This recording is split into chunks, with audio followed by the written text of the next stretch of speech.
Здравейте! Искам да ви разкажа една история. Имало едно момиче, което било много тъжно и в същото време много изнервено, защото било родено сляпо. Отнасяла се лошо с всички, защото искала просто да вижда и била ядосана, че тя била сляпа, другите виждали. Но до нея винаги имало едно момче, нейният най-добър приятел, който винаги й помагал.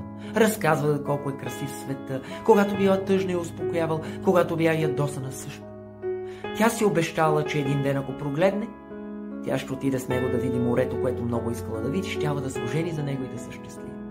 Един ден се оказало, че тя може да бъде оперирана, но не можела да намери донор.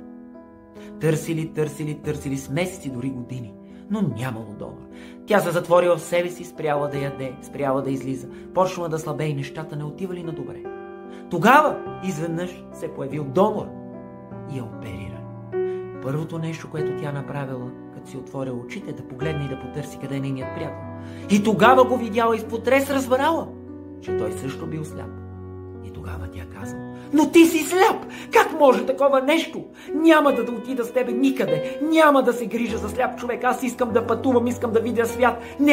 Не искам, съжалявам, няма да си изпълня обещанието. Благодаря ти, че беше до мен, но аз няма да бъда до теб. И тя си тръгнала и заминала. Отишла да гледа света. Момчето се поболяло от мъка и след няколко месеца починал.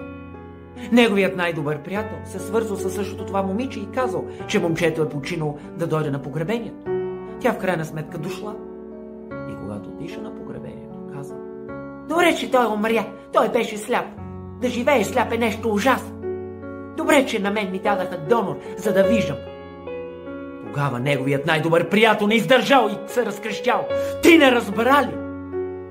Той беше твоят донор. Той ти даде собствените си очи, за да виждаш, понеже те обичаше повече от всичко и не може да гледа как страдаш и се притесняваш за теб. Но от гордост не ти каза, за да не го съжаляваш и да не го обичаш. От съжаление, момичето погледнал втрещено и осъзнала какво нещо е направил. Сърцето й се пръснало от мъка и тя починала. Искам да ви кажа, тази история трябва да ви даде пулка. Никога да не обръщате гръб на хората, които някога са ви помогнали дори малко.